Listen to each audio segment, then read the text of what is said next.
O governo israelense decretou alerta máximo para as tropas depois que o Hamas anunciou o adiamento da próxima libertação de reféns. O governo de Israel considerou a ação como uma completa violação do acordo de cessar-fogo. Para Israel, os terroristas já vinham desrespeitando os termos da trégua ao colocar em risco os reféns que foram soltos no meio de multidões e exibidos em apresentações públicas. A primeira fase do acordo previa a liberação de 33 reféns, mas até agora só 16 da lista voltaram para casa. O primeiro-ministro Benjamin Netanyahu convocou o Gabinete de Segurança para discutir o que pode ser feito. Em meio ao impasse, o ministro da Defesa ordenou que as tropas estejam em alerta e prontas para defender a comunidade israelense. Os reféns libertados no último sábado permanecem internados porque estão extremamente magros e desnutridos. O governo de Israel criticou o estado de saúde deles. O presidente americano Donald Trump comparou a condição dos 3 homens aos judeus vítimas do Holocausto, quando milhões de pessoas foram confinadas em campos de concentração em condições desumanas. Uma TV israelense entrevistou a mãe de Olon Ohel, jovem de 25 anos que permanece em poder dos terroristas. Ela disse que os reféns libertados contaram que o filho dela está ferido e é mantido acorrentado no cativeiro, se alimentando à base de pão e água. Pelo menos 55 pessoas perderam a vida após um autocarro cair de uma ponte na Guatemala. O presidente deste país decretou luto nacional. Um grave acidente envolvendo um autocarro nos arredores da cidade de Guatemala na madrugada desta segunda-feira deixou pelo menos 55 mortos. O veículo caiu de uma altura de 35 metros, aterrando num riacho poluído por esgotos, com o tejadinho virado para baixo e a parte submersa. De acordo com os bombeiros voluntários, o autocarro estava lotado e entre as vítimas estão algumas crianças. Muitas pessoas morreram no impacto e várias outras com ferimentos internos graves. O porta-voz Edwin Villagrán informou que a queda foi provocada por um acidente com vários veículos antes do amanhecer. No local foram recuperados 53 corpos, enquanto 2 passageiros morreram no hospital San Juan de Dios. O presidente Bernardo Arevalo expressou condolências às famílias e decretou um dia de luto nacional pela tragédia. O autocarro fazia o percurso entre Progresso e a capital.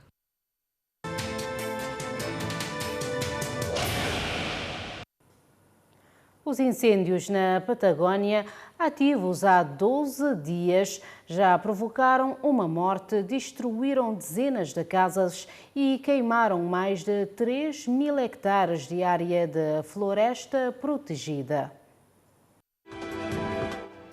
Os incêndios de grandes dimensões na região da Patagónia, na Argentina, que causaram uma morte e destruíram dezenas de casas, continuam a avançar em direção à cidade turística de El Bolsón, alimentados pelos ventos fortes e pelo tempo seco.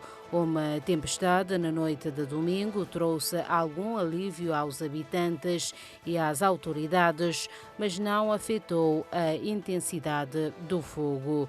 Foram ordenadas evacuações em alguns bairros residenciais, uma vez que as casas estão maioritariamente rodeadas por florestas.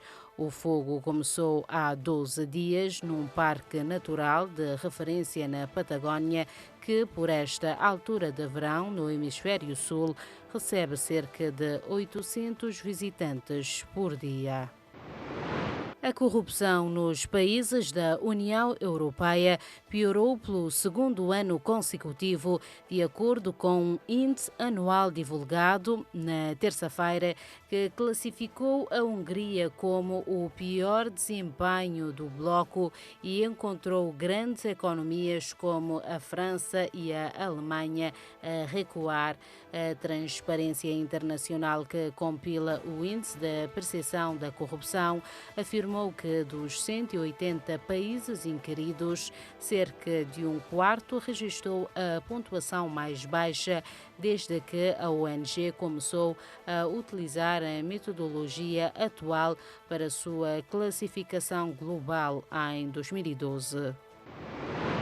Uma mega operação antimáfia conduzida pelo comando da província de Palermo, na Itália, resultou em mais de 180 detenções. De acordo com uma nota oficial do Ministério Público, a operação tem por objetivo desarticular as organizações mafiosas da cidade de Palermo e da sua província. Os detidos são acusados de diversos crimes, incluindo associação criminosa de natureza mafiosa, tentativa de homicídio, extorsão consumada ou tentada, agravada pelo método mafioso, tráfico de drogas, cumplicidade, crimes relacionados com armas, crimes contra a propriedade e a pessoa, jogo ilegal, entre outros ilícitos. Ao menos 176 bombas da Segunda Guerra Mundial foram encontradas durante obras em um parque infantil na pequena cidade de Uller, no norte da Inglaterra, de acordo com a imprensa local. Os primeiros artefatos foram descobertos em 14 de janeiro por trabalhadores que escavavam o local para a construção de um novo playground. O exército britânico foi responsável pelas primeiras remoções. Mais tarde, as autoridades locais contrataram uma empresa especializada para a realização de um levantamento completo da área. Mais de 43 mil migrantes chegaram às Ilhas Canárias em 2024, o maior número já registado. O tema da migração segue no centro das discussões europeias. A chegada de mais de 43 mil migrantes às Ilhas Canárias este ano representa um recorde, refletindo a intensificação dos fluxos migratórios para a Europa. Após as eleições europeias de junho, muitos países da União Europeia endureceram suas políticas migratórias, seguindo o desvio para a direita no cenário político.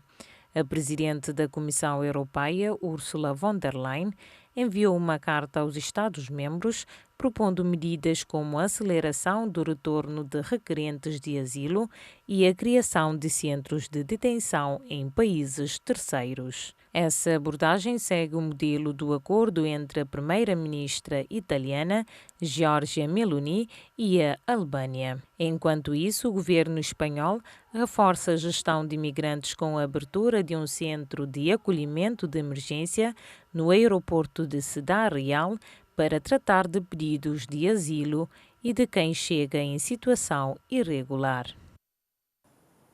A ministra da Agricultura da Guiné-Bissau está sob investigação por suspeita de corrupção, peculato e abuso de poder.